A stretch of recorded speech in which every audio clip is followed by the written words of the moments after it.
Fala Vascaíno, tudo bem? Seja bem-vindo ao nosso canal, eu sou o Ed Xavier e vamos para mais um resumo da semana, nessa semana do dia 19 de setembro de 2020. Então fique por dentro porque vamos trazer notícias simples e diretas para você saber de tudo que aconteceu nesta semana do Clube de Regatas Vasco da Gama. Então solta a vinheta aí, Bindar.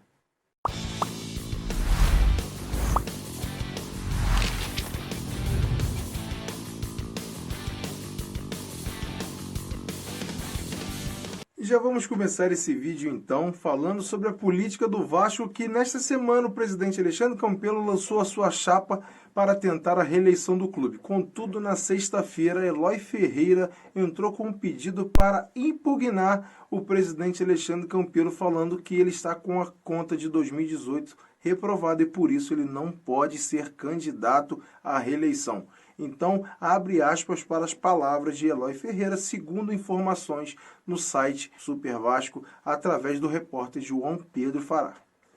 A impugnação dele tem como fundamento a reprovação das contas dele, portanto, em conformidade com a legislação do Profut. É a defesa do Clube de Regatas Vasco da Gama que está em causa. Não se pode admitir que alguém que tenha tido as contas reprovadas na presidência do clube.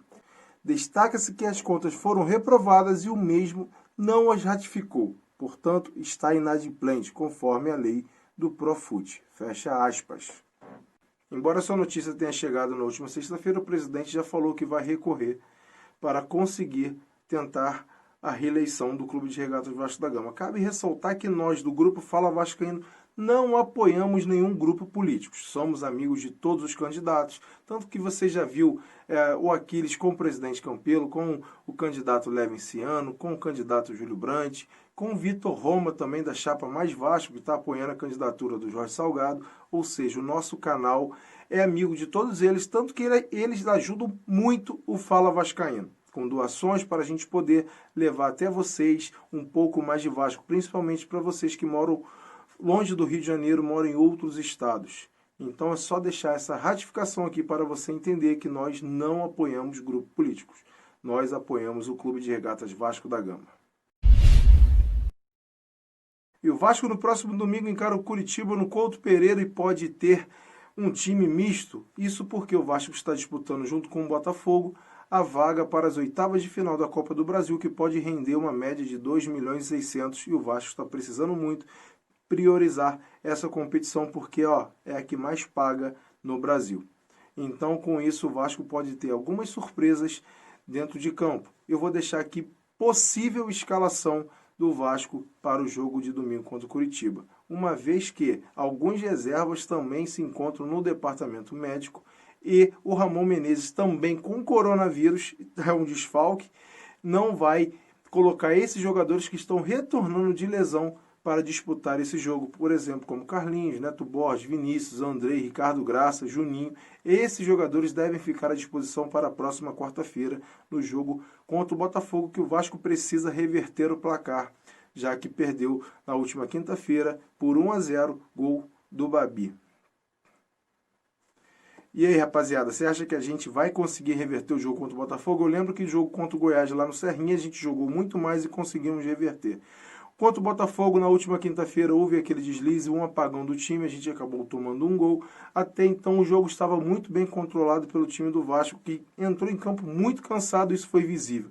A gente provavelmente vai estar bem descansados para o jogo de quarta-feira e, com isso, reverter o placar para com o Botafogo, que é um grande freguês nosso.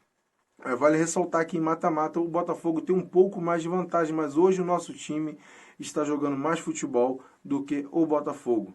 Vamos torcer para que tudo dê certo e a gente saia com a classificação. Mas voltando a falar sobre o jogo de domingo no Couto Pereira, segue a seguinte escalação do Vasco. O time deve entrar em campo no Couto Pereira para a partida de domingo na seguinte formação: Fernando Miguel, Caio Tenório na lateral direita, Miranda, Ulisses ou Marcelo Alves, Henrique ou Neto Borges, que deve estar à disposição, Bruno Gomes, Marco Júnior, Bruno César, Gabriel Peck ou Guilherme Paredes, Igor Catatal e Lucas Ribamar.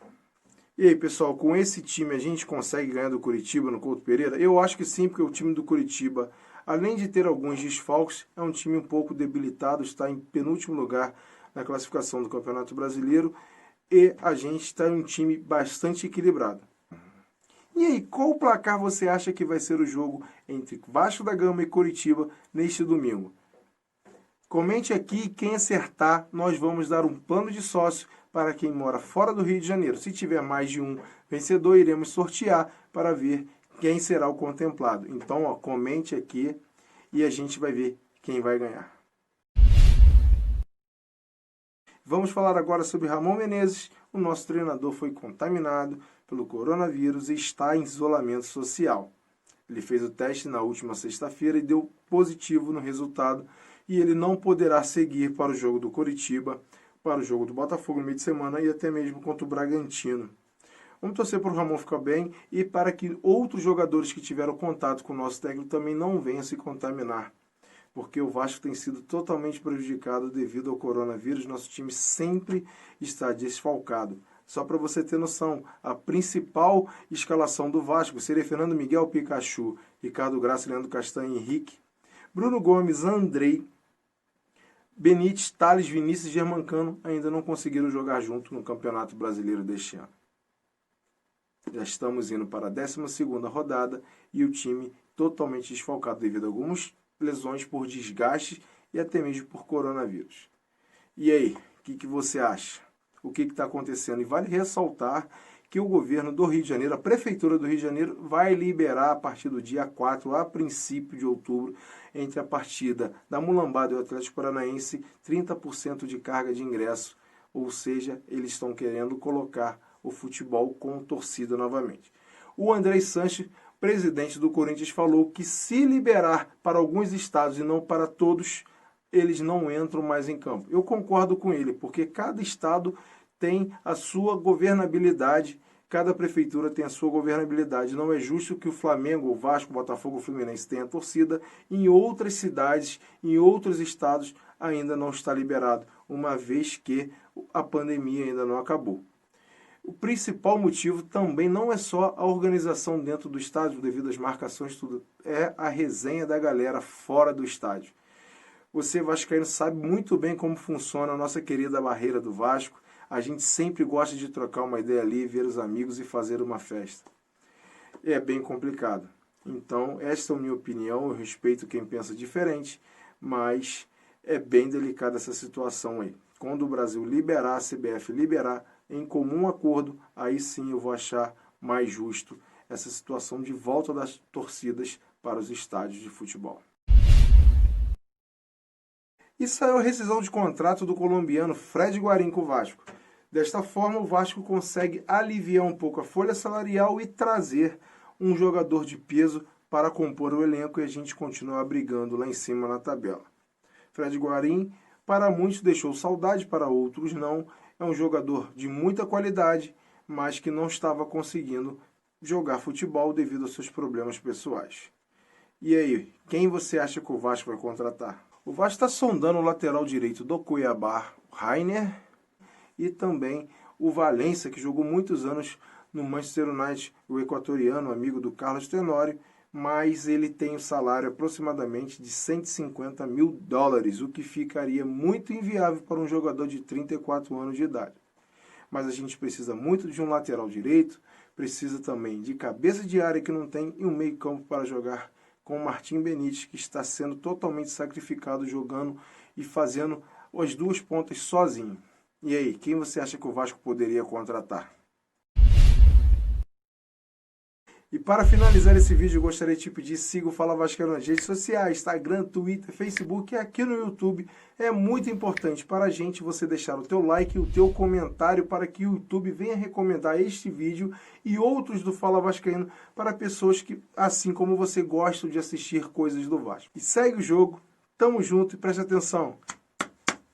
Isso aqui, ó, é muito Vasco. E vamos para cima deles.